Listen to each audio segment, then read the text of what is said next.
happening now on Grid Tonight. MotoGP silly season is in full swing with current championship leader Jorge Martin making a shocking switch from Ducati to Aprilia in 2025. What made him leave for a different manufacturer, and could it have something to do with Marc Marquez? Kyle Larson received a waiver after missing the Coca-Cola 600 due to competing in the Indianapolis 500. Can Larson regroup now with this situation behind him? And over in the NTT IndyCar Series, another IndyCar driver is facing online abuse after making contact with Agustin Canapita on track. Why does this keep happening? And is it time for IndyCar to intervene? Hello to all of our viewers watching here in the United States and around the world. Welcome to Grid Tonight, your weekly motorsports news program. I'm Kobe Lambert, and with me are Joshua Birch and Matt White from Grid Endurance Performance Index. We encourage everyone to comment in chat, ask questions, and support us through Super Chat. You can show support for the great coverage from our own Joe Samniego and Ben Snyder last weekend at Portland National Raceway, covering the NASCAR Xfinity Series and ARCA Menard Series West. The link to their content and photo gallery in the video description below.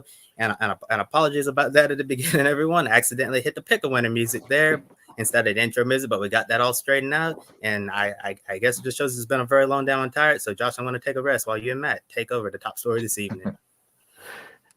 Trust me, the amount of the past 3 weeks of F1, the first time we've gone to a launch, have I played the wrong intro on F3 and F2, and it's been like Australia or Miami or whatever. It's been unbelievable, so don't worry, everyone does it. So, in a stunning MotoGP silly season as well, the announcement that came after the Italian Grand Prix on Sunday, we learned that Jorge Martin would leave Pramac Ducati at the end of the 2024 season. Now, most people anticipated that a move to the Ducati factory team would be in the cards, but after rumours about Marc Marquez being the favourite to land the seat emerged, Aprilia confirmed they've signed Martin to ride for their factory team instead. We'll address the other huge news regarding Marc Marquez in a little bit, but Jorge Martin replaces the retiring Aleix Espargaro at Aprilia Racing, who made his announcement at Barcelona a few weeks ago. Aprilia's Massimo Rivola said that Martin is on a path of unstoppable growth and called him a building block to reach the goal they are looking for with great hunger at Aprilia. Based on Rivola's comments in the press release, it seems that this deal came together very quickly, as he said, without wasting any time. We made the decision. The photo courtesy there of Aprilia Racing. Matt, how surprised were you when you heard that Jorge Martin will be an Aprilia rider in 2025 instead of becoming a Ducati factory rider? Hello, Josh. Good evening, everybody. Yes, this came from, well, the farthest of left fields, I suppose, coming out of the Mugello weekend for the Italian Grand Prix on Sunday, and there was a test on Monday as well, where the riders, a lot of it was rained out, so there wasn't much going on. So no real news to bring you from the test. And then this all happened on Friday. The timeline of this is short and goes kind of as follows. On Sunday night after the Grand Prix, Jorge Martin left the Mugello circuit and took a trip to the Aprilia factory, which is not too far away. On Monday afternoon, around 5 o'clock or so, the social media video that was posted was filmed. And then because the test had finished and lots of teams had already packed up, Aprilia didn't have a printer. So they had to scramble to get a printer. This is all true, by the way. They had to scramble to get a printer to print the contract for Jorge Martin to sign at 5:40 Italian local time on Monday evening. At 5:46, Aprilia Racing on all social media posted, "We've got some news coming in 15 minutes. And at 2 minutes past 6, the bombshell was dropped. That's how fast this happened. It was like that, instant.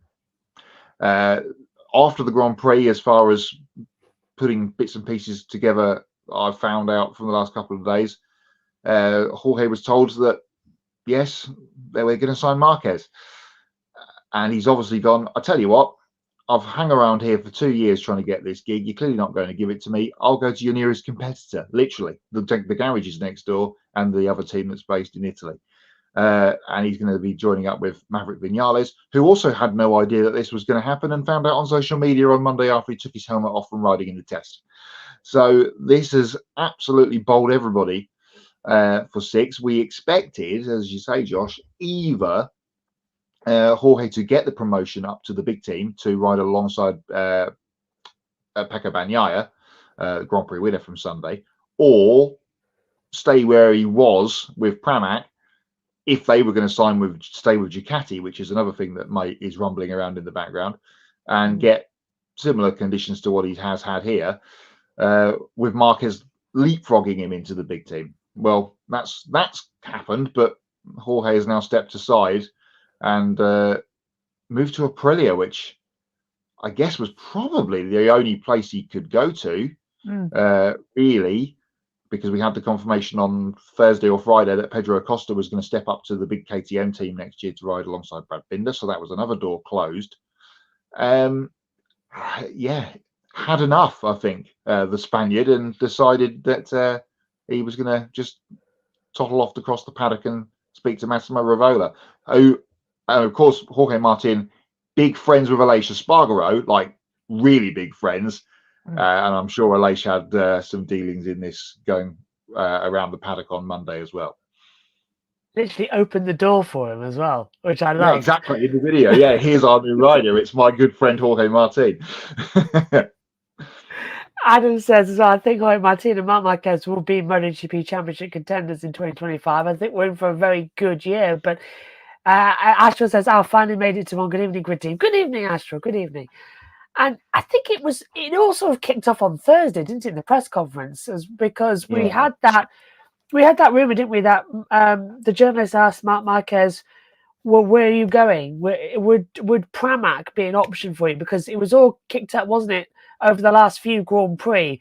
We've all been saying, especially in the commentaries, it's going to be Bagnaia the main team, but the fight's on. Bastianini's got to prove he can keep his seat. Martin wants it, and Marc Marquez wants it. This all came up about the French Grand Prix, and then they finished Martin, Marquez, Bagnaia, and then at the Catalan Grand Prix, we had that fight again with Marc finishing second as well, and Bagnaia taking the main Grand Prix win. But it got to the fight where we got to Italy, and on Thursday the media asked, well, would Prima Pramac be an option for you, which has a factory bike for 2025, whereas Martin going up to the main team?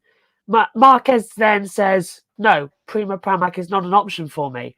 And what I was hearing was, it was not only a done deal, it was offered to Jorge Martin on Wednesday. He was a handshake and agreement. You're going to be in the main team alongside Bagnaia for next year. Mark got wind of this on Thursday, went to the press conference, got asked this question and said, well, I'm not riding for Prima Pramac because that one was offered for him. He was offered a factory bike, but with the Pramac team to replace Martin. He said, no, it's factory or I'll go to another factory. Because for those of you who don't know, in MotoGP, a rule was introduced after Valentino Rossi did this in the early 2000s. You can no longer go from one factory bike to another factory bike directly if you break your contract. Now, you might remember Jorge Lorenzo moved directly from Yamaha to Honda a couple of years ago at the end of 17 to 18. That was because he was out of contract. If you break your contract with a factory, you're not allowed to go ride for another factory for another year because you carry secrets on with them. So you have to go to like a satellite team or an independent team. That's what Mark's done. He broke his contract with Honda. He's gone to Cassini for a year, and then he wanted the main team. He was told he wouldn't get that main team, kicked up a fuss. Ducati panicked.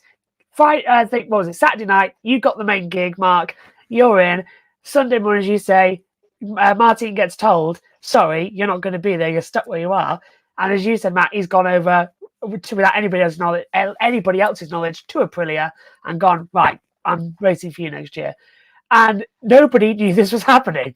I was speaking to Simon Patterson, who said at the test, no, all the people I usually ask about this don't know a thing.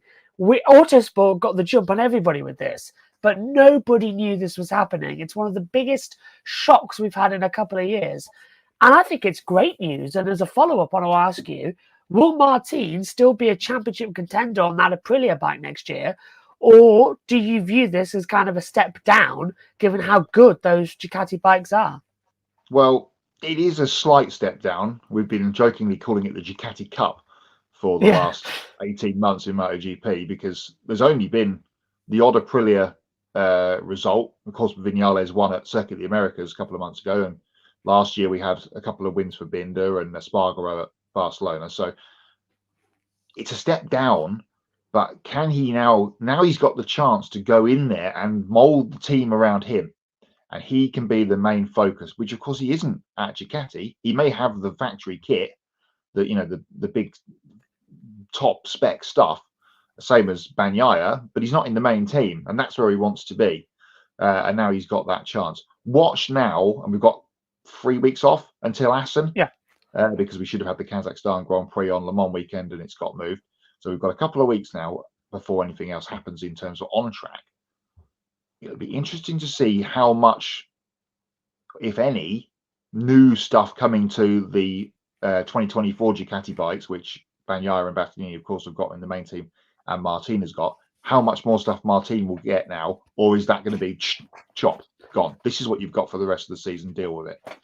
I think it's probably going to be that, because he's walked out in such a way and given them the finger on the way out.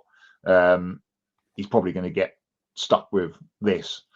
And we've seen through, we now 7 races this season, how much Marc Marquez on last year's bike has been so much stronger than all the other GP24, 23, sorry.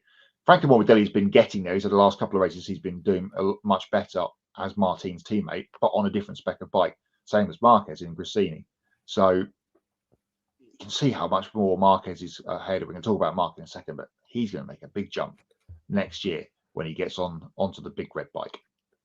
I can't wait. It's going to be one of the best championships we've had in a very long time. And you said as well, the one big thing here that I mentioned it is because you're not allowed to swap from factory to factory, but that only applies as factory team to factory team. The unique thing that you said about with Prima Pramac is the fact that they have only for Martin, he has the 2024 bike, the most up-to-date bike. So he's going to be taking all the Ducati 24 secrets from the latest spec up to Aprilia for next year's bike, which is a big blow to Ducati. It's a big no-no in the world. So that little loophole I expect to be closed in the regulations quite quickly, because it's left the door open now for all of Ducati's secrets to be let out the bag.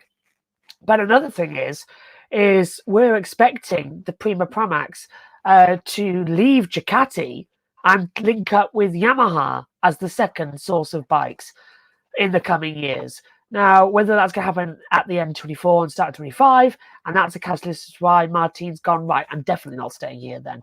And that's why Marc Marquez probably didn't want to have that. But certainly, the rumor going around is that Prima Pramac are going to leave Ducati bikes and go sign up with Yamahas in a similar deal to what we've seen the Petronas bikes and the Tech 3s have in years gone by. So that is going to be a story to follow, of course, over the next couple of weeks.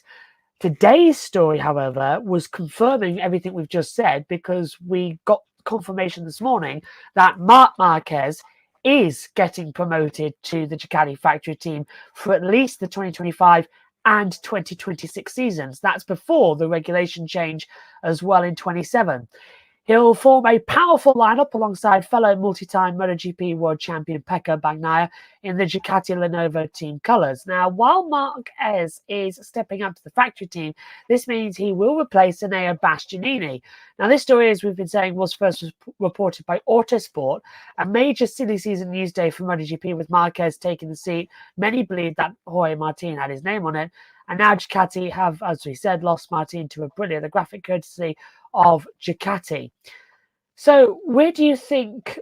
first of all, what do you think happened with all that with Bastianini as well? Because he was told to ride or die, got great results in Italy. And what do you think of the Bagnaia and Marquez on the Ducati factory team together?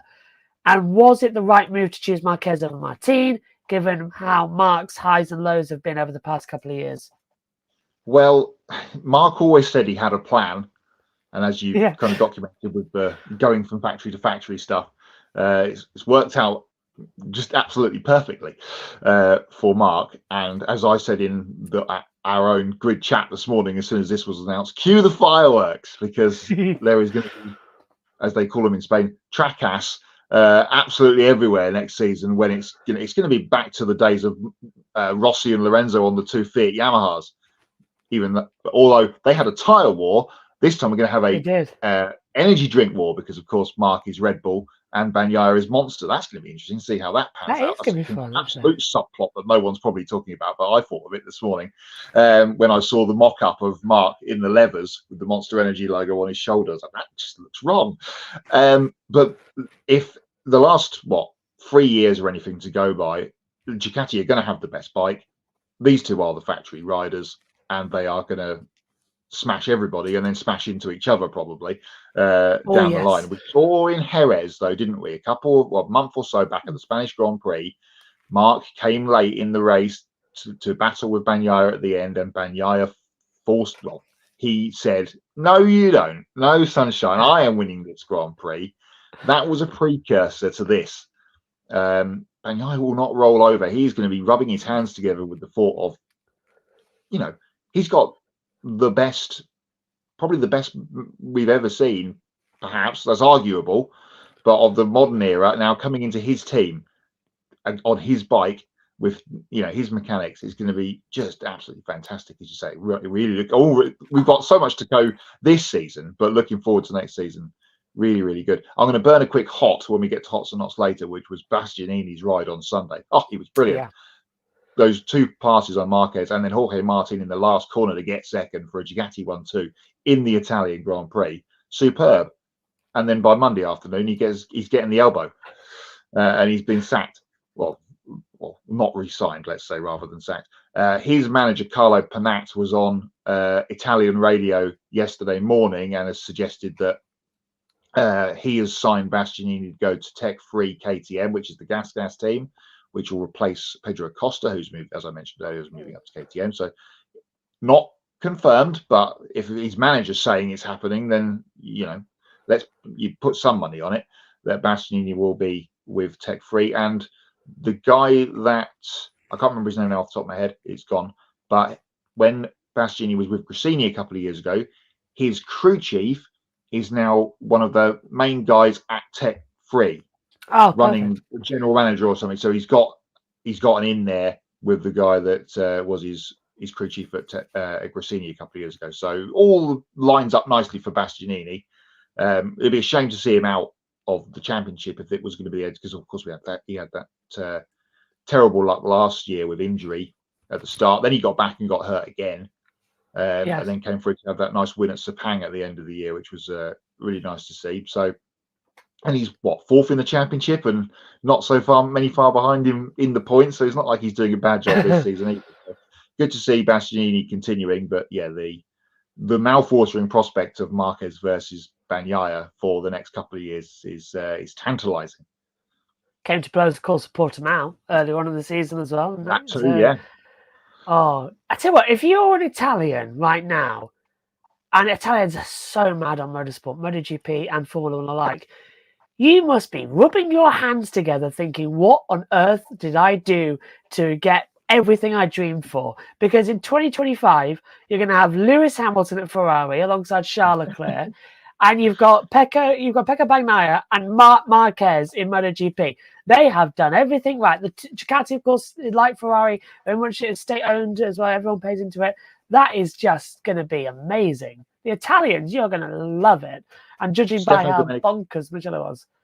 Stefano Domenicali was at Mugello at the weekend. Liberty have come up trumps again. I know they had absolutely nothing to do with it, of course, but we know Liberty are about to own MotoGP in the coming months.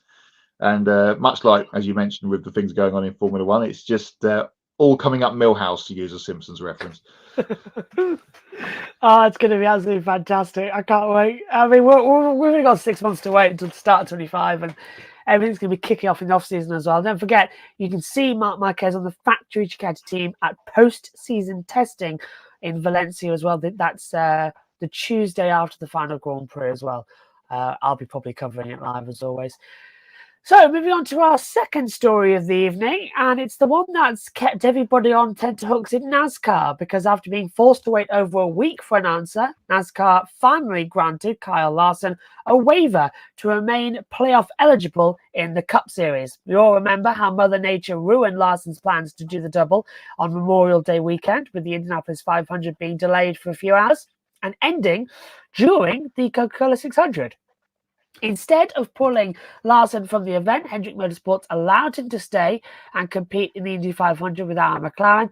And as soon as Larson finished the race, he fulfilled his TV interview and immediately left the track to fly to North Carolina for the NASCAR race.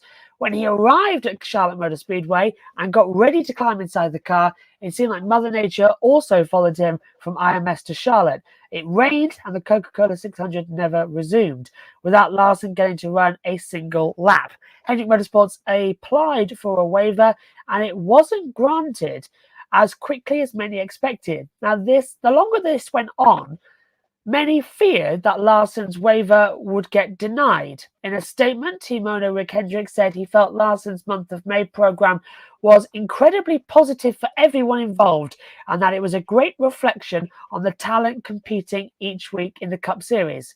Mr. H added that he appreciated NASCAR for communicating with them throughout the effort and granting their request for a waiver, the photo taken by Logan Riley from Getty Images.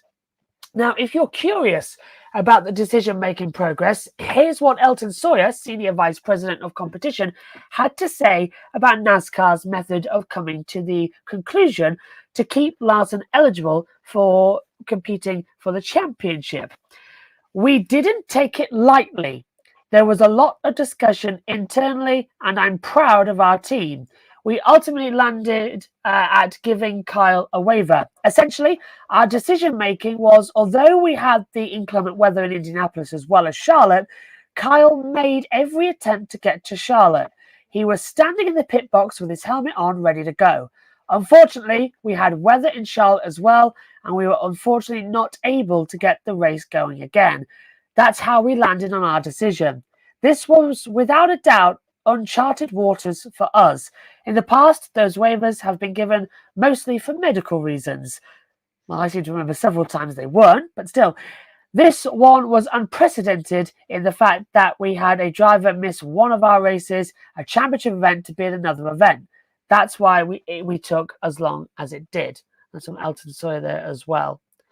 I seem to remember several waivers getting given for drivers who were also not at championship races just because they were not racing that week or doing other things as well. So, Matt, what are your thoughts on how NASCAR came to this decision?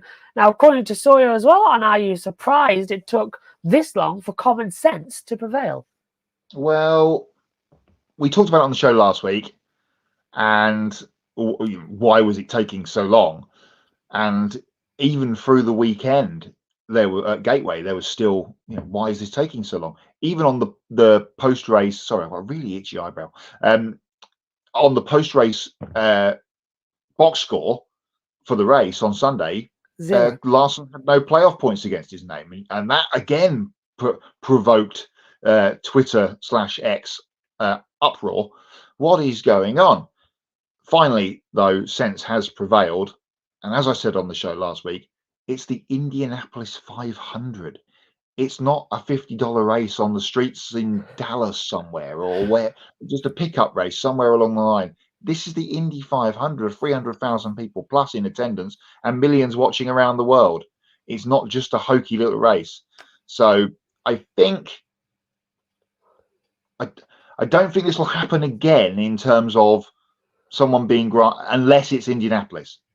I think that will be the outlier, because of course the other big American races, Daytona obviously doesn't, the 24, the Rolex doesn't clash with anything. You can't see a Cup Series guy going to do any other IndyCar races. It would just be Indianapolis for the 500. They won't go off and do an IMSA race that clashes, for instance. So this was probably in the waiver ruling, and when it was written, perhaps a slight oversight that this, may come up at some point, and it probably should have been written into the rule. But I'm not really sure why it took so long for this process to go through. And you're right, Chase Elliott, he was suspended for an on-track incident at Charlotte last year with Denny Hamlin, or was it Texas? Can't remember, and got the waiver. He got suspended, and within 5 minutes, he was given a waiver for it. So yeah, it doesn't make sense that this just took what? Well, as I said on the show last week, when this was announced, last summer, it should have been done then, but it's taken all that time and more for it to be done. I've got my pencil in my hand, signed off, and been done away with. And bit frustrating on the all of NASCAR's part, frankly, that it just took far too long. But thankfully, it is done, and we can not talk about it this weekend at Sonoma. And behind the mic saying as well, hello, Matthew. So I'm not saying that Kyle shouldn't have got the waiver, because he should have, but I have no idea why him being there on lap 200, whatever, matters. That has nothing to do with the rule. Yeah, it doesn't as well. I hope this leads to a serious and much needed conversation in the offseason about what commands a waiver. Yeah. To me, he wasn't missing the race because he was, as you say, doing something solo. He was promoting NASCAR as well throughout so was Hendrick Motorsports throughout the entire month of May. All it was doing was promoting NASCAR. And I mean, IndyCar has become a bit more global than NASCAR has. NASCAR very much, especially here in the UK, you'll know, Matt, as well, it's stuck on a channel that barely anybody pays for, barely anybody watches. Whereas it's now on Sky Sports F1, IndyCar, which is it's on Sky F1 around the main of Central Europe. It's a lot more global. It has more of a reach. The Indy 500 is watched by more people than a NASCAR race.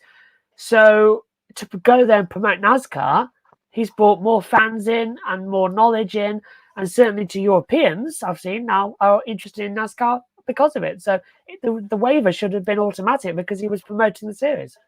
Yeah, and remember when Kevin Harvick was announced a couple of weeks back that he would be standing in for Larson at the All-Star race, which is, of course, not a points-paying race, but still, he was replacing Larson because Larson was busy doing qualifying at Indy. How much NASCAR got on board with that on social, like they do when there's a fight. We'll do it half an hour. It's fine. Yeah, you've got half. Yeah, don't worry about it. We'll start the race. They got all on board with giving, Harvick's back. Look at this. What great news. But not because Kyle Larson's not going to be there.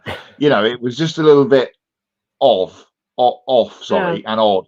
But as Mr. Owens has put there in his comment, this does need to be addressed and plumbed into the waiver page of the NASCAR rulebook over the off-season. Rule books in general, I think, need a bit of a rewrite as well. And on that, by the way, tomorrow, we've at 3:30 Central time over there stateside. That's 4:30 here in the UK. You can have a look at the new 2026 F1 regulations. They're coming in tomorrow. Yes, excellent. And we get drawings as well to see what the new cars are going to look like. Full debrief in them all. That's one segment filled for the show next week. Yeah, I can't wait. It's going to look great. And I don't know if Sky Sports are showing it. I think they are, the press conference, because it's a press conference. But I know definitely the FIA are going to tweet a video out about it and explain it all. And that's going to be bedtime reading ahead of practice one commentary, 2026 regulations. Leading nicely into Formula One, because on last week's episode of Grid Tonight, we discussed the rumours about Alpine giving Esteban Ocon a one-race suspension for the contact with teammate Pierre Gasly during the Monaco Grand Prix. Now, Ocon didn't get benched for the Canadian Grand Prix, but Alpine announced they are parting ways with him at the end of the 2024 season. He said Alpine will always be a special place, remembering the great moments and tough moments they've had together. Also, additionally to that as well, don't forget, is that it has been announced today that Jack Doohan will be taking Esteban Ocon's place in free practice 1 for the Canadian Grand Prix. That is in no way as a punishment for what happened in Monaco. The team saying it is a scheduled plan to have Doohan race in practice 1. In other news, Sergio Perez has signed a 2-year contract extension with Red Bull. Despite being under so much pressure for underperforming compared to teammate Max Verstappen in the last few years, Checo can breathe for now with his seat secure heading into 2025. The photo and graphic courtesy there of Alpine and Red Bull. Kobe's back with us as well. We'll start with you on this one. Do you think Monaco was the final straw for Ocon, which led Alpine to bring this decision to move on from him? And did Red Bull make the right call to bring Perez back on a brand new 2-year deal? Well, I think the situation in Monaco certainly didn't help things. I had a feeling, that this was probably a decision about Ocon that had been brewing in the background for the longest time. As we said on last week's show and previous shows, everyone who's in tune to Formula One knows that Esteban Ocon and Pierre Gasly have been longtime rivals, and they don't like each other all and not getting along and all of that. And Ocon obviously frustrated in team management there, and this is the decision that they made. I'm not surprised at all after the situation in Monaco when we were talking about the possibility of them suspending Ocon. We were all thinking if Ocon gets banned from the Canadian Grand Prix, there's no chance he's coming back in 2025 because that's going to be a bridge burn and the relationship will be damaged beyond repair. And I guess that although they didn't suspend him for Canada, it seemed like that relationship, already been strained, and it's probably in the best interest for both parties to mutually part ways here. And we'll see what's happening with Esteban Ocon in the future. And it's an interesting decision for Red Bull to re-sign Sergio Perez. I'm sure Checo is going to be very happy for the rest of this season because he knows he's not going to be driving for his job essentially every single week. Yeah, Sergio Perez has definitely been a good teammate to Max Verstappen. Although sometimes Perez doesn't really show the performance that he needs in the constructor standings, but certainly he poses no challenge to Max Verstappen. I'm sure that's really going to keep Max happy moving forward. I also wonder what this means for the likes of Yuki Tsunoda, who it seems like has never really come up in talks about potentially going to Red Bull, about Daniel Ricciardo, who returned to Formula One in hopes of potentially getting promoted back to the Red Bull senior team, and that's not going to happen now. And then you got, Liam Lawson waiting in the wings, who could potentially take one of those seats next year, potentially replacing Ricciardo or Tsunoda. I just think that moving forward, the Formula One silly season driver market is going to be very intriguing as in the coming weeks and months ahead. God bless the silly season, because if there wasn't a silly season, it would have been a very, very dull week, wouldn't it, in both two-wheel and four-wheel. Ocon, as you say, Kobe, we talked about it last week. What were they going to do? There was the whole rumour of the benching him for this weekend in Canada coming up, or not renewing. You can read the statement from Ocon two ways, really. Has he decided to leave, or has he been asked not to resign? Or have they, taken the option not to re-sign him, even though he wants to stay? But he's going to be out at the end of the season.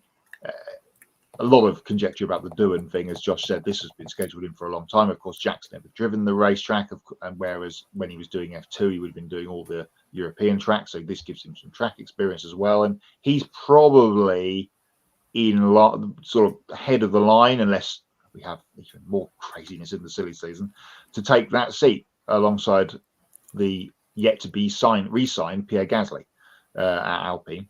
So watch that space of interest. Esteban Ocon, of course, personally managed by Toto Wolff. I'm sure Toto would have said to Esteban, "Don't worry, I'll look after you." Whether that means he's going to be with George Russell at Mercedes and being at Brackley next season or not, we'll have to wait and see. The Red Bull Young Driver Program, it's just not a thing, is it? Because they've re-signed Sergio Perez in probably what's going to be his final F1 contract, much like we talked about with Lewis Hamilton when he signed for Ferrari at the start of the year. This is more than likely going to be Perez's last deal, 2 years. Just to keep Max Verstappen happy, maybe you should think, because we know Adrian Newey is on his way out or almost left. He's got like two toes left in the building of his feet going out the door. And what can we do to keep Max happy? Let's re-sign his teammate that he soundly beats 9 times out of 10 every weekend and over the course of the season. But you have to feel sorry for Yuki Tsunoda, who's been one of the stars of the season for me, and he's not going to get that much lauded promotion, which is what the Red Bull Young Driver Program has been all about. Liam Lawson, of course, waiting in the wings. What's going to happen to him now? Lots of things up in the air in Red Bull land off the back of this announcement. And maybe, as we talked about before we went on the air, maybe this could be Tsunoda's chance to jump ship and go somewhere else. Even worse, because I've heard in the break is that Danny Ricciardo is expected to have another 2-year deal with Alpha Tauri, Red Bull, Racing Bulls, whatever they're called now. Yeah. So It's a Cash App RB. team, that's the one. Cash So the out. team that is designed to be for young drivers is going to have a 30-something-year-old who raced for them 10 years ago, had a 5-year deal with the other team, who's now racing for them again after being dropped by another legendary team. What on earth is Danny Ricciardo doing? I mean, what is Red Bull doing? Red Bull are in such a mess right now that it's not even self-destructing. They're just going around massacring each other randomly. It doesn't make sense. Honestly, Tsunoda and Larson at RB, Verstappen and Perez. I don't even know why Perez is there. In my opinion, it should be Verstappen alongside Tsunoda at Red Bull. I think Tsunoda's done enough this year. And it should be Lawson alongside somebody else at RB. If we have to keep Ricciardo, put Ricciardo in there.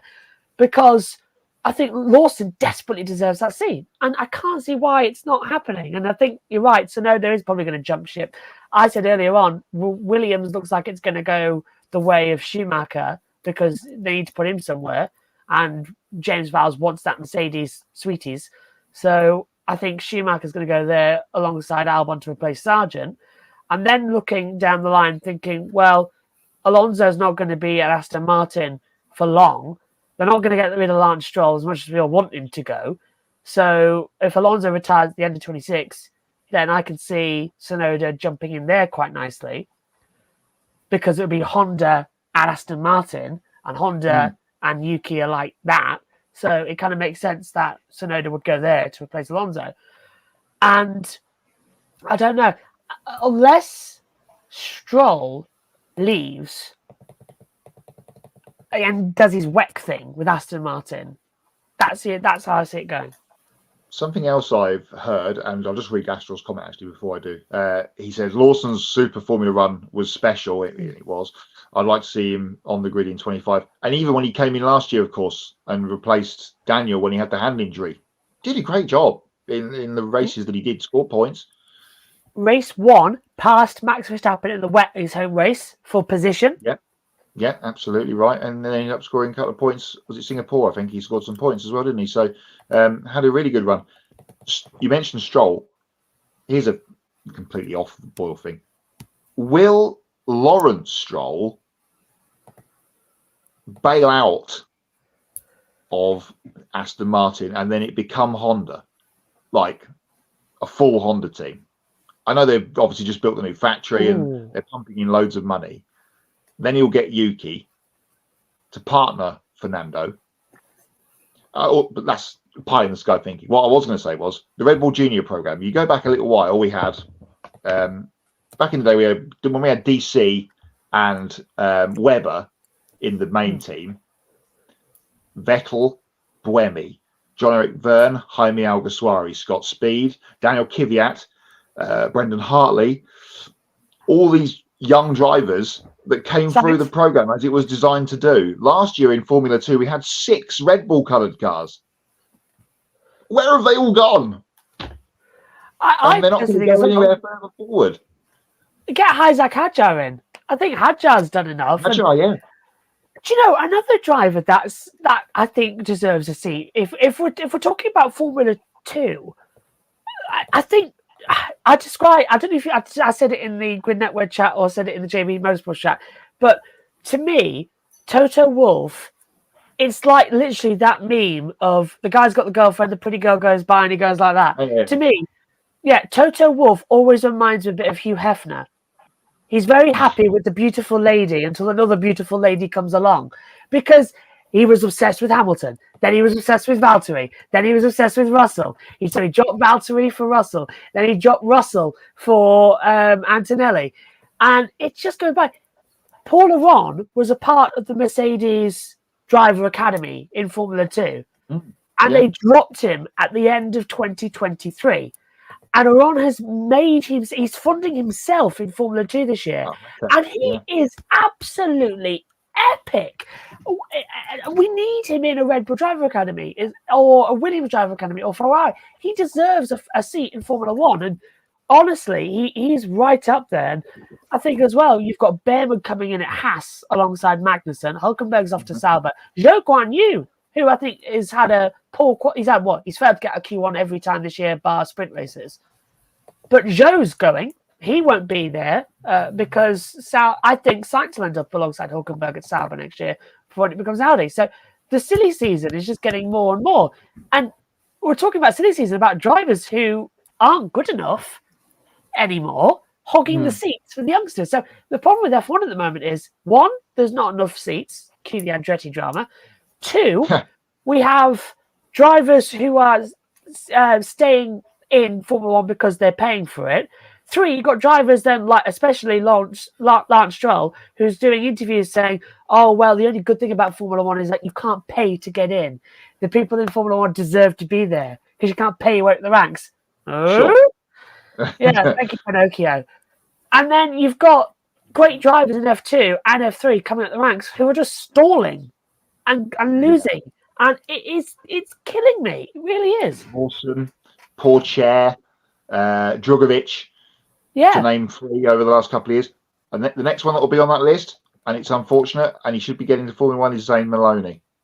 Yeah, Zane is Red Bull, and he should be in that Alpha, whatever, Manardi, whatever you want to call it. He should be in that Racing Bulls team, and isn't.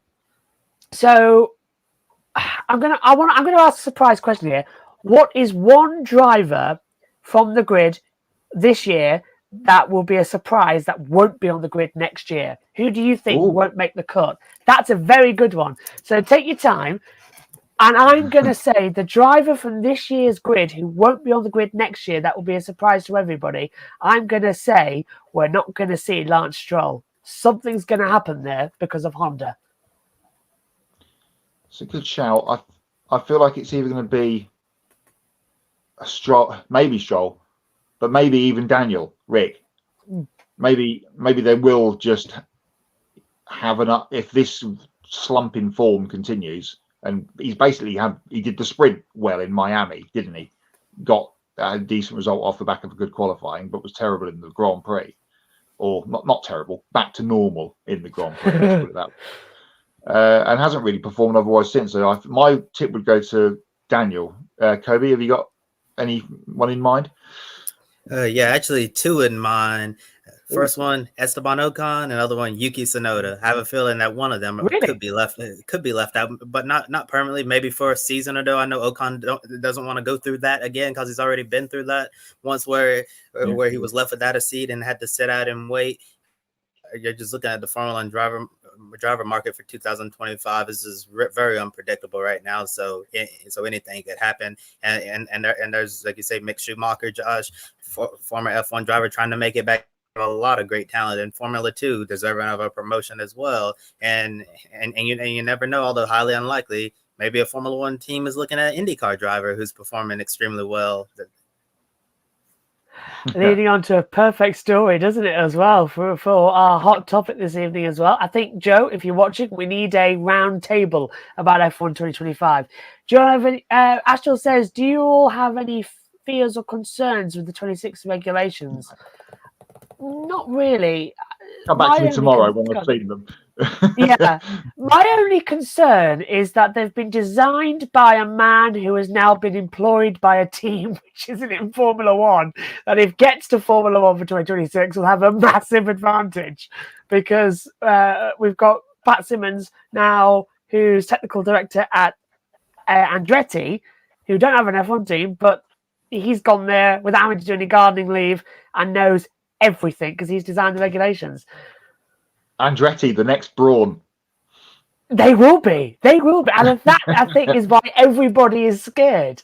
And honestly, if I'm right, also, did we mention about Alpine basically self-destructing? Do you know they've sacked another driver Sorry, not Okay. they've sacked another member. They've sacked Yeah. another member of their team. Yeah. Yes, I saw that. I believe I put that in our grid Right, group well, chat. wait. Maybe it was a few days ago, a week ago. Yeah, I saw that, and I believe I said, Alpine's musical, the revolving door at Alpine continues, something like that. It's just crazy seeing how there's so much turmoil and dysfunction happen inside the organization. If I was Michael Andretti, I'll get down to Alpine quick in Enstone and just go, I'll have it for £2. Thank you very much. And I'll keep the 2 employees as well. Thank you very much. Bye-bye. Because Alpine are sinking fast. And I think there's a few others actually that are. But yes, going back to the nice segue that Kobe went into about a driver that's doing very well in IndyCar at the moment as well. Following on from the IndyCar race on the streets of Detroit, which had about an hour and a half under safety car conditions, Al McLaren's Thierry Pourchaire has received hateful messages, including death threats, and after making contact with Agustin Canapino during the race. Now, this may sound familiar to you because it's happened before, but with a different driver involved. In the 2 separate incidents last year, Canapino's then Juncos Honda Racing teammate Callum Ilott was on the receiving end of online abuse when he upset Canapino fans. Ilott pulled out in front of Canapino at last year's race at Long Beach, and his fans felt like he cost Canapino in the race. Then Ilott made contact with Canapino in the 2023 season finale at Laguna Seca, which ignited another social media firestorm. Now, many feel like Juncos didn't do enough to support Ilott, who was let go by the team very late in silly season, when all the IndyCar seats were essentially leaving him without a full-time ride in 2024. Thank you very much. We're coming back in from McLaren, giving him a couple this year. Now, as you see on your screen here, the joint statement put out by Al McLaren and Juncos Honda Racing. Ironically, the 2 teams have a technical alliance. The joint statement says that Aaron McLaren and Juncos Honda Racing statement as well. Sorry, frog in the throat. The past 24 hours have unfortunately provided our teams with a stark reminder about the necessity for respect and civility in our online interactions. Social media allows us to engage with our fans around the world, but it is important that we interact with each other in a respectful and safe environment. We will not tolerate any form of abuse or discrimination, and those participating in such actions are not welcome in our online community and will be blocked. The NTT IndyCar Series delivers dynamic action on the racetrack and incredible access for fans, but we must remember that behind the wheel, the pit wall, on the monitor, we are all human beings. It is vital that we collectively maintain a safe and welcoming community for all those involved. IndyCar released a shorter statement. No one should be the victim of online abuse or threats. IndyCar has been in touch with both teams to discuss this matter and made certain where we stand. We all have a responsibility to reinforce a welcoming atmosphere and firmly denounce clear violations of online conduct. Now, Pourchaire said he received hateful messages and threats over such a small incident and hoped people could understand that we are all humans who make mistakes, urging everyone to please be kind to each other. However, those statements didn't seem to be having an impact, so Juncos Honda Racing released their own statement, separate from the one with Aaron McLaren. Following the racing incident that occurred in Detroit, we have seen a rise of online abuse towards our competitors. At Juncos Honda Racing, abuse, hatred, and harassment in any form is unacceptable. It is not tolerated within the Juncos Honda Racing community and is not representative of who we are as a team.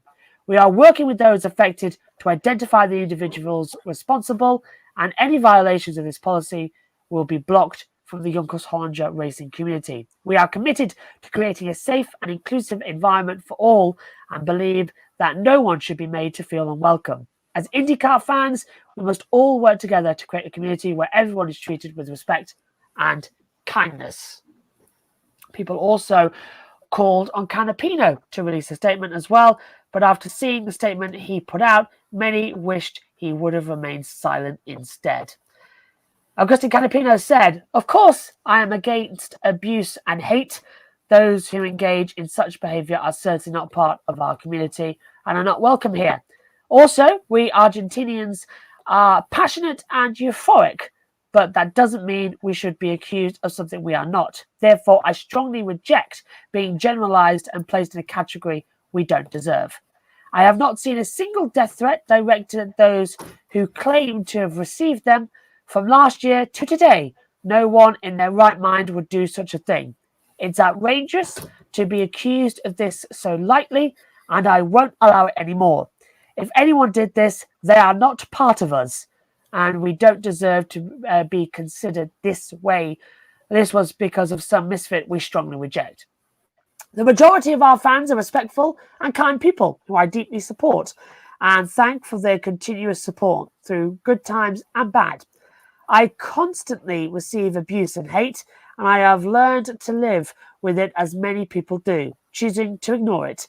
There's no sadder and more miserable than hiding behind social media to insult others. Lastly, I take this opportunity to invite everyone to reconsider and help others reconsider that we must base our actions on respect above all else. We are free to express our emotions and feelings, but with respect and tolerance, it's the best way to evolve and become better as a society. The general consensus is that Canapino doesn't understand the seriousness of this situation, especially since he's liking posts on X, seemingly making fun of the whole thing. He liked a post from ESPN Latin America IndyCar broadcaster Martin Pontinet that said Callum Porcher, including others that made him look insensitive.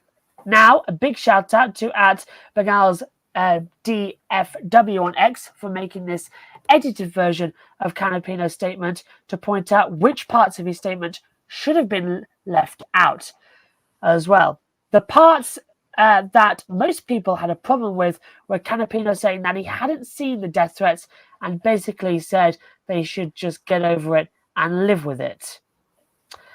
How disappointed are you in Agustin Canapino for how he is handling the situation? And now, does IndyCar need to step in since it's happened again? Yeah, before getting the answer, you're gonna read comments there from Matthew Owens saying, "Good Lord, what a disgrace these people are."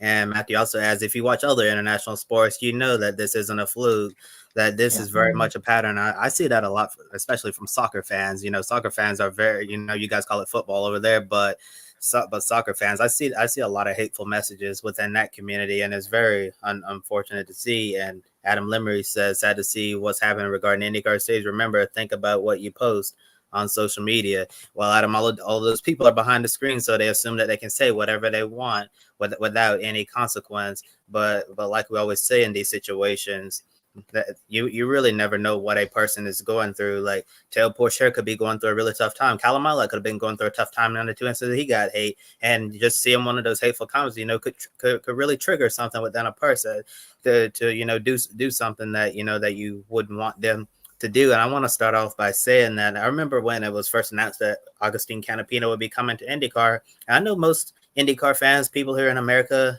didn't even know who this guy was. But if you look at his resume, very impressive. He's basically one of the GOATs of motorsports in Argentina, one of the best touring car racers in the history of that country, highly respected, and has a large following in Argentina.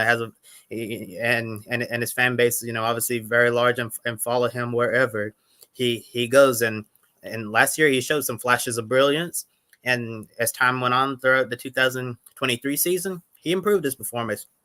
And started this year, I've noticed a big jump in Canapino's performance, although the results don't necessarily reflect that. I think Canapino is doing a really good job on the track right now as he continues to get more experience in these open wheel cars. And I think Canapino can continue to be more competitive moving forward. But however, I think while he may be doing better on the track, he's not doing so good off the track at all. It was really disappointing to see the statement that he put out. And just like we saw in this edited version here, there are some good things in this statement, and the things that are crossed out, those are probably not the best things that need to be in there. And I just want to say, just because you don't see the actual death threats or hateful hateful messages, that doesn't necessarily mean, that just because you don't see them, that doesn't mean that, these guys are lying. And I don't think Arrow McLaren, Taylor Porsche, or Calamai last year, would have, lied because I want attention or something like that. I do believe that they were sincere when they were saying that there were death threats and there were other hateful messages. I just don't see a reason why those guys would lie about that at all. And then to see Canapino like him post on X, basically making fun of the whole situation, it really shows us that he truly doesn't understand how serious of a matter this is. And I think that's the most disappointing part, that he just can't take some time and try to see it from another perspective of why this is not acceptable here in the NTT IndyCar series. I'm not even sure if he's aware that that you can see your likes on X, that people can see what you are liking. So that's why you don't necessarily need to be careful about what you post on social media. You need to be careful what you like as well, because that can come back to haunt you too. And for the way Canapino's been acting throughout this, it's just not a good look at all. A lot of people were fans of his before this, and after this, after seeing all the comments on social media, it seemed like he's lost quite a bit of fans and support because they're disappointed to see how he's acting. If anything, this just shows that IndyCar potentially needs to force him to take some sensitivity training, because I feel like that's something that he really needs right now to see why this isn't okay at all. And I believe that this should be taken very seriously, but for some reason, it seems like Canapino just doesn't get the point right now. Yeah, not really much more to add, Kobe, to what you said there, to be honest. Someone needs to tell Augustine, or teach Augustine, should I say, the old phrase, if the tree falls over in the woods and there's no one around, did it make a sound? Because it's definitely happening, because we can all see these things on social media. If he's looking the other way, they still seem to be happening. We talked about it at Long Beach last April. We talked about it at Laguna Seca at the end of the year, the Callum Milot stuff. And, we were all in agreement there. This stuff needs to stop and go away. And we thought we got past it because, there hasn't been an incident so far this year to have this happen. More on the Detroit track when we get to Knots later. But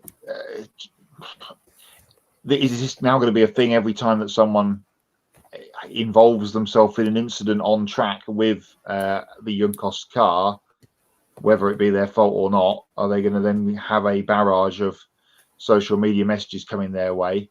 Don't forget, there was also talk, or has been talk over the last couple of years, of IndyCar potentially going to Argentina for a race. Stop. No, do not do that if this is the thing that's coming back at you from the so-called fans of the sport in that part of the world. It's just sad, and as I said when we talked about it at Laguna Seca last year, stop, please stop. Yeah, and based on everything we've seen so far with the two instances with Callum Milot last year and Taylor Porsche this year, if IndyCar still wants to go to Argentina, I'll be honest with you guys, I'd be very concerned for the driver's safety given how the Canapino fans have acted out.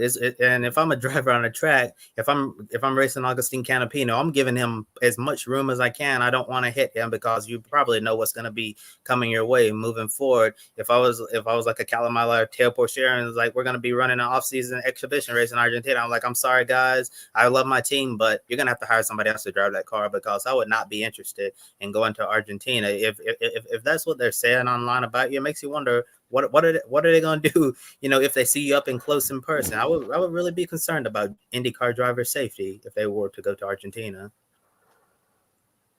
I think me and Matt need to keep silent on that matter, judging by history. I don't think we can say too much about it because we keep, moving on as well from that one. Let's send Jeremy Clarkson. That always seems to go well, doesn't it? Every time. You can go away for checkered flag at the IndyCar race now. Yeah, that would be fun.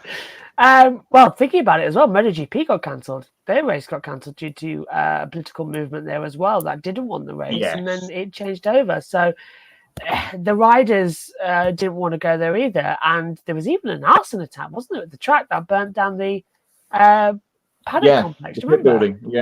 Yeah. So we could do another show on political machinations of countries and social media, because since a certain battery mobile owner got hold of the platform formerly known as Twitter, it's gone exponentially worse, and that's all I will say on that. Not exactly what we were expecting, was it? Coming Indeed. into it as well.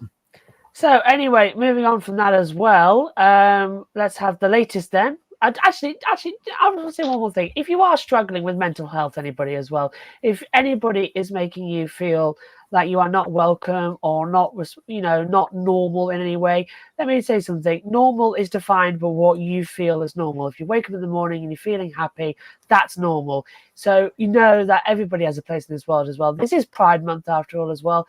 Everybody is welcome and everybody is accepted here as well. And I think motorsport is the one. In fact, I'm going to say motorsport is the only sport in the world where anybody can compete in racing, whether man, woman, transgender, anything. You can race in motorsport. It is the only sport in the world where everybody can race each other. And that, I think, is one of the best things about motorsport. It's just the fans that I think have got to change as well. Because one thing I got really annoyed about after Detroit is the fact is that this is a sport. You're not there. You're not driving. You're not getting paid for it. You're not money it. You are watching it on the television. You have no right to have any other opinion than, oh, isn't that disappointing? Oh, that's brilliant. You're not involved. Those people don't even know you. You're a fan. Is a difference. Fanatical is different to what being passionate is. So people need to learn the difference. So if anyone's suffering out there, you are welcome and you are loved in this world as well. So let's head for the latest from Matt and the latest grid EPA update. And Adam says, well, if IndyCar wants to do a race overseas, head to Australia or New Zealand. Yes, the places that do actually want to have IndyCar racing, especially Australia, they want to go back. So Matt, take it away with the latest and grid EPI update. Thank you, Josh. Week 10 of the Grid Endurance Performance Index for 2024. And it was a busy weekend. Could have been busier because the Nürburgring 24 hours at the weekend, the Ravenel Nürburgring 24 hours, was scheduled to run for 24 hours. But weather got in the way and it only ran for 7, disappointingly. But it was won by Audi. And Frank Stippler, Christopher Mies, Ricardo Feller and Dennis Marshall got the victory after no racing was done from Saturday night all the way through the night and into Sunday morning after the stoppage. Really disappointing. The second of the 24-hour classics for the season is in the books. Talked about IndyCar at Detroit. IMSA was there on Saturday. And Ricky Taylor and Philippe Albuquerque winning for Wayne Taylor Racing, getting their first victory of the year in GTP. The strong start to the season continues for the AO Rexy Mobile, Lauren Heinrich and Sebastian Priaulx winning in GTD Pro. Down in Australia, they were at the Bend at the weekend for GT World Challenge Australia. 2 races. The first one won by Declan Fraser and Peter Hackett for Triple Eight, and the second one won by Triple Eight as well. Brad Schumacher and Will Brown getting his big week off to the best of starts by winning on Sunday. Super GT in action at the weekend as well, with 3 hours of Suzuka. Yukio Sasahara and Giuliano Alesi, yes, son of John, winning in GT 500, and Charlie Fagg and Tomohiro Fuji winning in the GT 300 class. Here's the point standings as they run, going into a slightly down weekend this weekend. We've only got 4 races to tell you about coming up this weekend, and they're all at Zandvoort. The DTM is there, and they are joined by the ADAC GT Masters. Andre Oliver continues to lead the points ahead of all of his Porsche stablemates, scattered throughout the top 10 and below. And we'll bring you the point standings and an update on those races from Zandvoort on the show next week. There is the point standings, and as you can see, Kenta Yamashita and Sho Tsuboi, the Super GT points leaders, are now eligible and into the top 10 with our Nürburgring 24-hour winner, Frank Stippler, also there on the screen. Sebastian Priaulx, 4th, upholding British honours, which is great to see. There is the rest of the top 50. DTM and ADAC GT Masters at the weekend at Zandvoort. And then it's the big one. It's the Le Mans 24 hours the weekend after that. So updates on those winners and a point score going out of week 11 into the big one at Le Mans on the show next week. Time to hand back to Kobe. He's got plenty more other news on a big week of news that has been this week. Thanks, Matt. Time for some more motorsports news stories from around the world. Beard Motorsports announces driver lineup for the super speedway races at Daytona and Talladega later this year. Starting with the Daytona Summer Race, NASCAR Xfinity Series regular Parker Retzlaff will make his Cup debut in the number 62 Chevrolet. Then Anthony Alfredo will return to the team for the Talladega Fall Race with sponsorship from Fortified Building Solutions. Alfredo previously drove the number 62 in the Daytona 500 and Talladega Spring Race, where he finished inside the top 10. Graphics courtesy of Beard Motorsports. And during the IndyCar race week on the streets of Detroit, Team Penske announced a multi-year contract extension for Joseph Newgarden. Coming off his second consecutive win in the Indianapolis 500, Newgarden will remain the driver of the number 2 Chevrolet for the foreseeable future. Newgarden became the first driver in team history to win the Indy 500 and Rolex 24 Daytona. In the same year, team owner Roger Penske called Newgarden a true winner and believes his skill as a driver and passion that he embodies is what it means to be a driver for Team Penske. While Newgarden himself mentioned the excitement of staying with the team, he still believes they haven't reached their full potential together. If Joseph Newgarden is saying that him and Team Penske still haven't reached their full potential, considering everything they've accomplished so far, I think the IndyCar paddock should be very scared. Photo courtesy of Team Penske. In 2025, World Rally Championship will compete in Saudi Arabia. It's a brand new 10-year deal to bring WRC back to the Middle East for the first time since the 2011 Jordan Rally. Rally Saudi Arabia plans to showcase the country's diverse and challenging landscapes on surfaces ranging from the volcanic rock to sandy desert terrain, which will give new challenges to the rally races that have never been experienced in WRC history. 2025, Saudi Arabia will host Formula One, Formula E, Extreme E, which will become Extreme H, and the Dakar Rally. Once again, this announcement has caused some familiar criticism about sports washing to distract from the country's poor human rights record. Graphic courtesy of World Rally Championship. And after an impressive run in his NASCAR Craftsman Truck Series debut last month at North Wilkesboro, short track stand-up Brendan Butterbean Queen has added 2 more races to his schedule.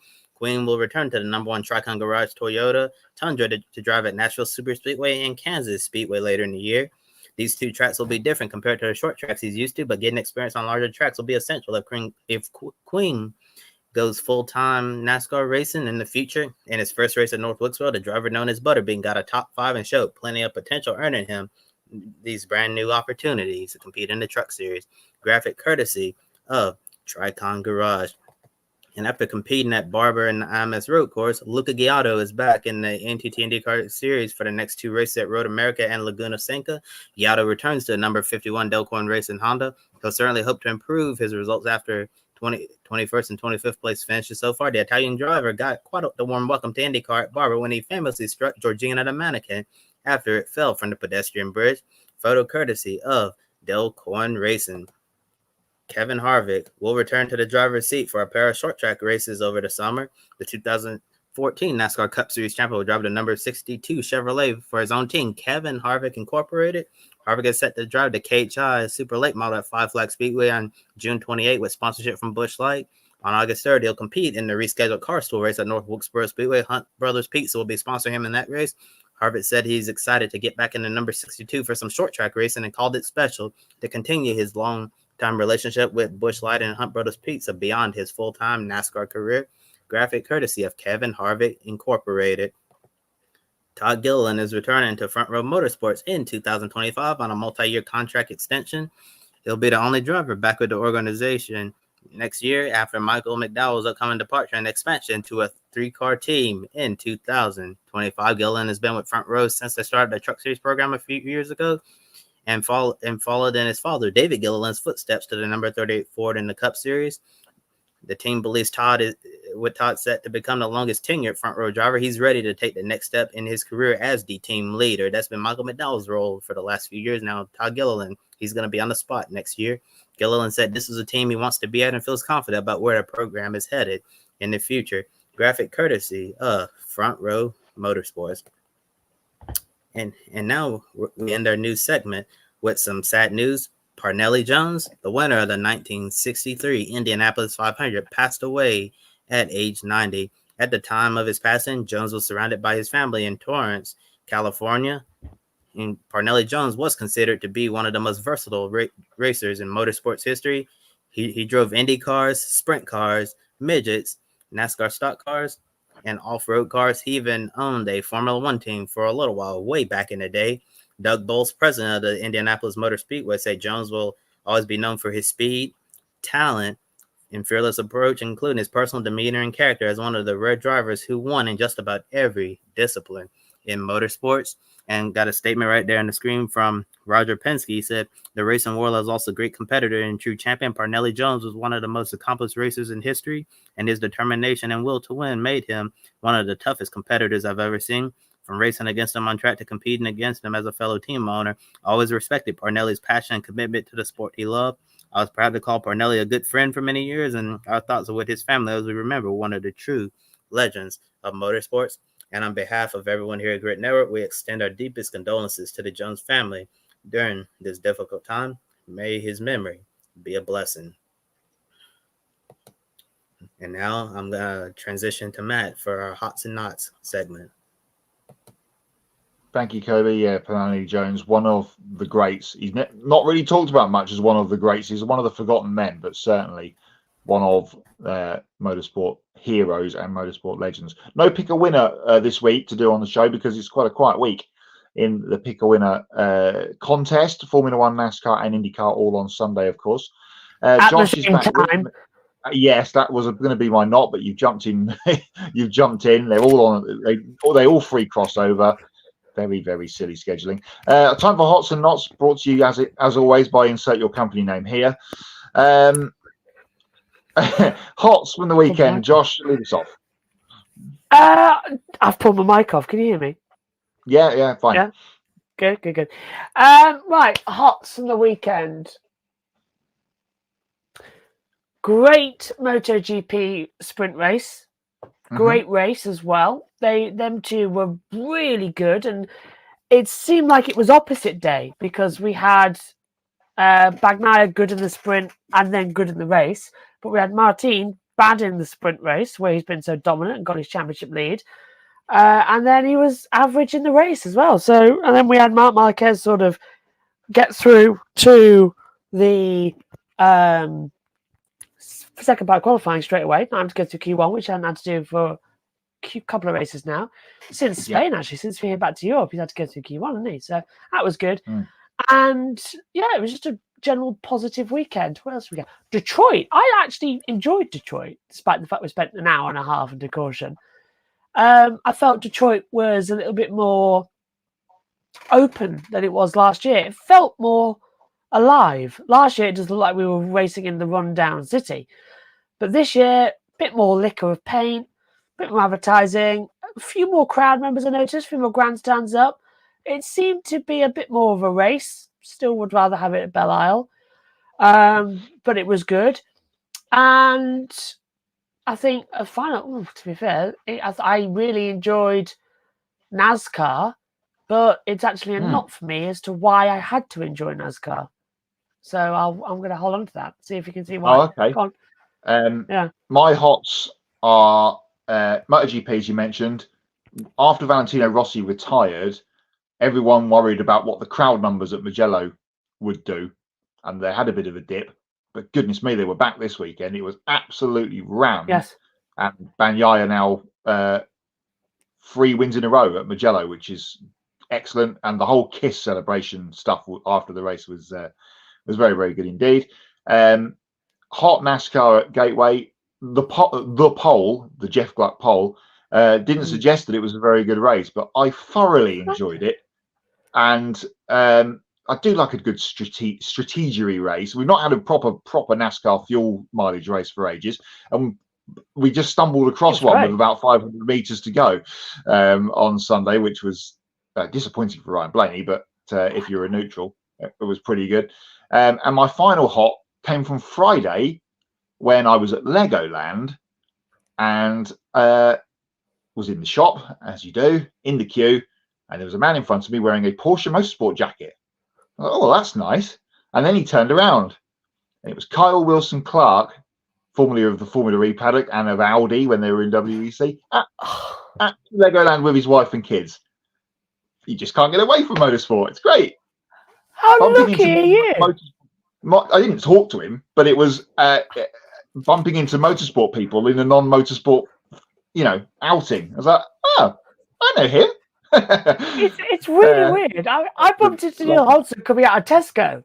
It's like it's the weirdest thing. You bump it. Yeah, a couple of years ago, Neil Hodgson was down at Cadwell for the British Superbike race, and Tesco Cleethorpes. I'm going out. I'm going in. He's coming out. It's like, oh, it's Neil Hodgson just at Tesco. Did the same thing. We were going to Barcelona just before the global caution period of COVID. me and Vicky, flying from Birmingham Airport. Got a taxi down. As it pulled into the bit there was a man waiting at the bus stop with his bag. As I glanced out the window, that's Hodgie. Oh, you can see. Couldn't talk to him because he was miles away. But I was like, oh, Yeah. that's Hodgie at the airport. It's right Hey, there. bumping into motorsport. Well, before we go, if anyone's watching and have got similars, get them in the comment section quick. We want to hear them. You're bumping into motorsport people just randomly in a shop, at the library, at the church, wherever. Matthew Owen says Austin Cindric hot. He didn't luck into that win, was fast and up front all weekend long. Certainly was. He was my smoky tip before we went on with the race to get a good result, and he got one. And Adam's taken my thunder. What's hot? SVG winning at Portland. Yes. Finally, he might get another one this weekend at Sonoma. Austin Cindric winning at Gateway. Scott Dixon winning in Detroit. Not Matthew Owen says Ryan Blaney's luck. I thought the championship was going to end like this last year. He did get across the line there, but not so lucky the weekend. And Adam also Blaney's luck and the IndyCar track at Detroit, which again he's stolen my thunder of. Now I've banned IndyCar recently on this show quite fairly, I think, in the last couple of months at times. I haven't watched the race yet from the weekend, and I was following along on social media because, again, much like this weekend, things are on at the same time. At the end of the Champ Car era, they went to some far out places with street tracks, and they were all absolutely terrible. It's happening again. IndyCar is on a spiral, and they're going to tracks in car parks, and that Detroit circuit has got no redeeming features whatsoever, apart from I like the hairpin and then back right into turn 4. That's it. That's better. Otherwise, it is absolutely, it is shockingly bad. Please go back, Roger. Please make it so. Go back to Belle Isle, or as some people said, including our own Alex Anderson at the weekend, go to Michigan and run on the oval. It's not that far away. Yeah, that's not far. Please go to Michigan and do a 500 up there. I did like the race, but only because it was a bit more like, what are we actually going to end up seeing? And the rain sort of played a factor into it as well. I enjoyed it from that point of view, but I only said the track feels like it was a bit more racy this way because there were more fans there. It felt a bit more painted. It felt a bit more put together than what it did last year. Because last year it just felt like we were just racing in, just abandoned city. But it did feel a bit more like, oh, we're actually in Detroit now. But I agree. Belle Isle was so perfect for IndyCar. Yeah. It was a wonderful circuit. It threw up the challenges we wanted it to. And I think the mistake they did was doing the double. One race at Detroit was enough. We didn't need to do the double. The double sort of killed it because you had a boring Saturday and a great Sunday. Whereas when it was a single race, it was like... Well, the other way around, we had a crash vest on Saturday, and then everyone would go, actually, calm down a little bit here on Sunday. Yeah, if it rained the opposite days, right,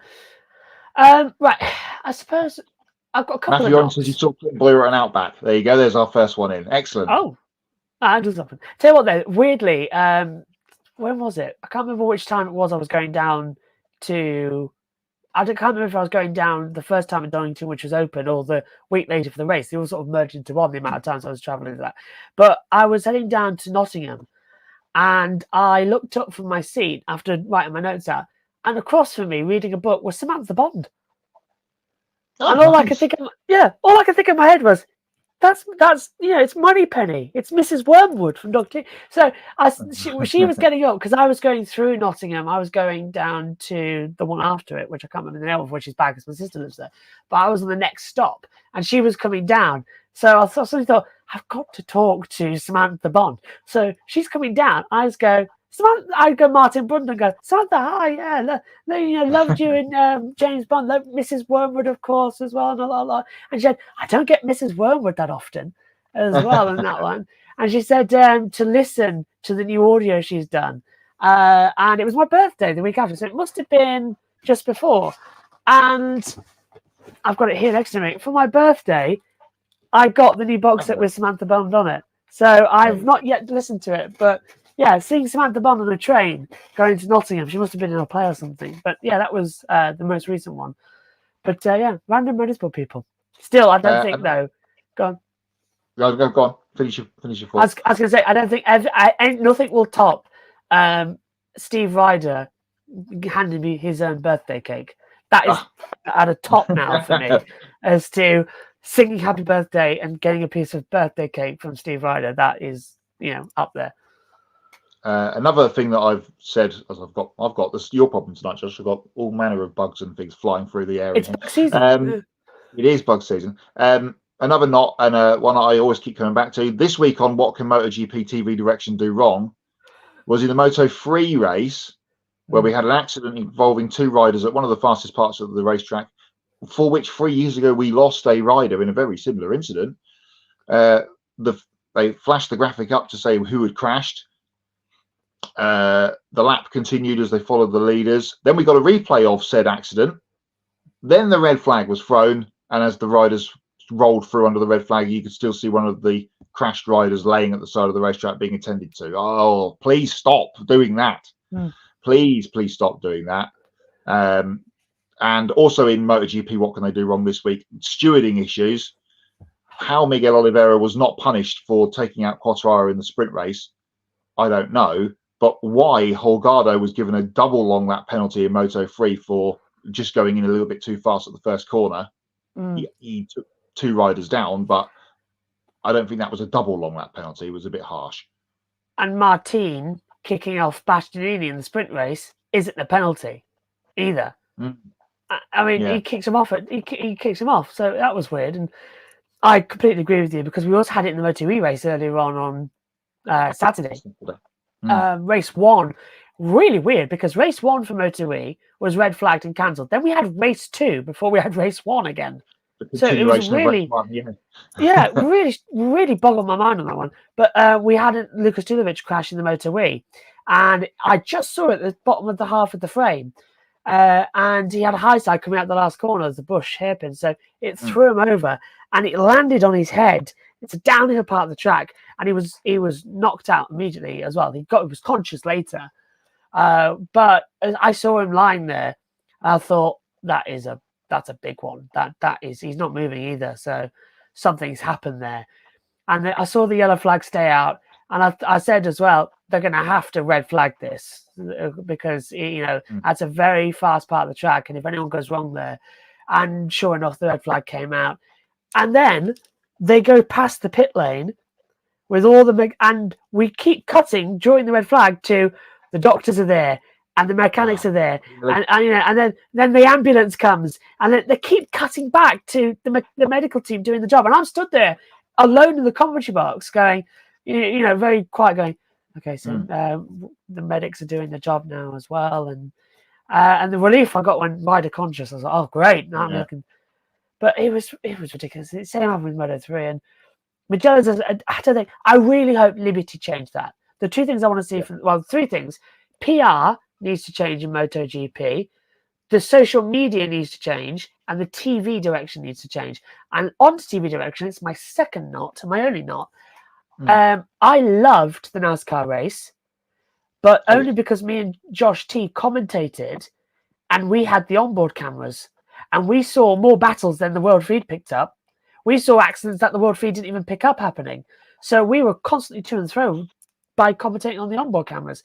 The amount that Fox missed were unbelievable. I know a lot of criticism have come from Fox in recent years about how bad their coverage has been, but next year they've got TNT and Amazon, as well as NBC coming in. They're going to have to up the game, because right now, from where it was I want to say when DW left, after that, so 2020 onwards, since the pandemic, Fox has been one of the worst sports broadcasters on the planet for racing. The commentary team's never right, the cameras are never right, the graphics are awful, and we're getting really weird shots. I do not know what they need. A whole new overhaul there, and I'm actually now more and more looking forward to TNT coming in and Amazon coming in to see what they do differently. And I'm looking forward to. I've been a fan, obviously, watching, but for now, I'm done with Fox now for the race. I'm not doing Sonoma or the next one after that because of Le Mans and that lot. And this weekend it's with America and Canada. So I'm done with Fox's coverage this year from my commentating point of view. So I'm looking forward to seeing, from a broadcaster's commentator's point of view, what we get with NBC for the first time as going in as a commentator. So I'm looking forward to it. Yeah, it's the last Fox race at the weekend. Hots that I forgot.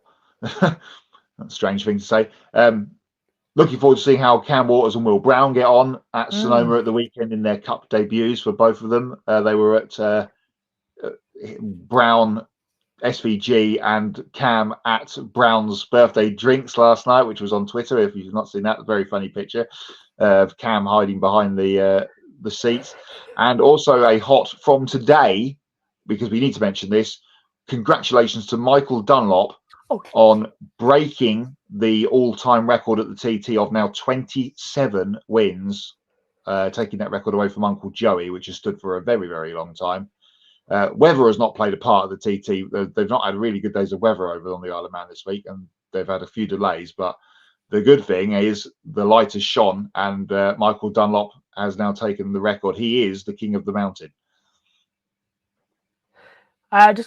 Another Aussie has taken the American racing scene by storm as well. On the Dirt Series, Kobe has just put this in the chat as well. A victory for Down Under. 3-time Western Australia Speed Car champion Caden Manders scores the victory tonight's TJ Forged Carl Q official Heat 3 race. By doing so, he qualifies for his first career USAC national midget fight as well. So fantastic over there with more good day, mate. Yeah. Oh, it's great, isn't it? I can't wait. And the booth, there we go from Matthew. I thought he might come in on this. The booth is, yeah, I knew he would. The booth is really good though. Would be made better by replacing Boyer from Outback with Murray as well. Murray as well. I think Clint Boyer was brought in, wasn't he, as the comic relief? And I think he partnered. He was brought in mainly because he was alongside Jeff Gordon, and Jeff Gordon decided to go and do Hendrick, so he, hot-footed out the Fox booth as well. And it does sound like Mike Joy's coming back next year. Yes. Thank goodness. Oh yeah, Mike Joy's going. I'm also looking forward to. I'm really hoping that Alan Bestwick comes in alongside Junior. I think that's looking at the possibility, doesn't it, as well? Adam says also see Michael Dunlop getting a record at the Isle of Man TT as well. Isle of Man TT's been great this year as well. I really enjoyed the Northwest 200 as well a couple of weeks ago. Happy birthday, Will Brown, as well, says Adam. I'm getting like Susie Perry. I need my glasses on all the time. Yeah. have to have them on a string soon. Yes, I think that's pretty much covered hots and nots. And then, of course, this week we've got, as you mentioned, the Grand Prix, the IndyCar, and the NASCAR all at the same time. It's test weekend for Le Mans. And we've got the F1 regs coming out in a matter of hours. So another busy show on Grid Tonight next week. You can be sure. It is indeed, yeah. And I think, are you on the NASCAR commentary? Yeah. At Sonoma Me, this Matt, week? Yeah, so... on both USRN on JB Motorsports. Yeah, okay, so it's the whole team on there. Fab. And I've got Canada and Omi and Jackson are on the call for IndyCar, around America. Jess was supposed to be on the call, but she's taking some personal time as well. Our colleague here at Grid and at JB Motorsports as well. So, good. I hope you're doing okay, Jess, and get back as soon as you are wanting to come back as well. So you'll take a break for a couple of weeks as well. So taking a look at our upcoming schedule, as we said, it's a busy week. Saturday, the Grid Live pre-race, that's at noon Eastern. Sunday, Grid Live wrap-up, that's 90 minutes after the Cup Series race at Sonoma. So basically, you get a nice little packet of racing. You can have 3 streams on at once as well, with the more clashing this weekend.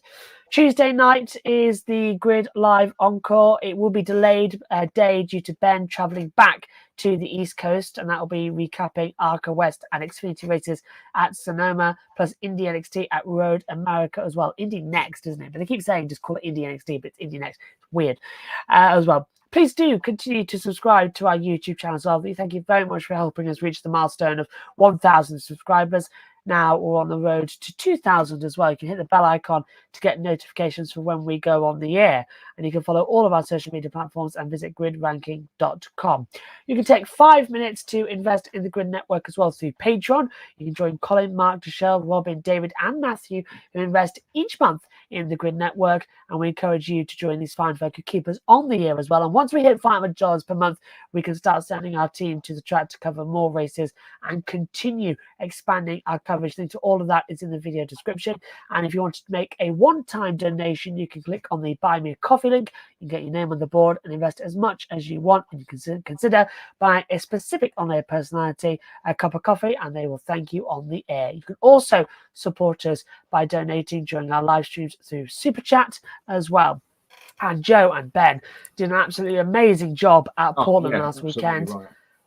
Fantastic shows as well, and record, I think, streaming as well in terms of viewership on here. So thank you, everybody, and thank you to them both. So please don't hesitate to show your appreciation for their hard work and coverage as well. The link to their Portland content and the photo gallery also is in the video description below. And don't forget as well, Joe will be back in Portland in a couple of weeks' time as we lose Matt. Joe will be back there in Portland in a couple of weeks' time for the Formula E doubleheader as well, the penultimate round of the championship where we could crown a champion. The link as well, as we say, all that in the video description below. So for Kobe Lambeth and Matt White from Grid Endurance Performance Index, I'm Joshua Birch. Thank you very much for watching this 90-minute ramble. We'll see you next time. Good night. I told you it'd go longer than an hour.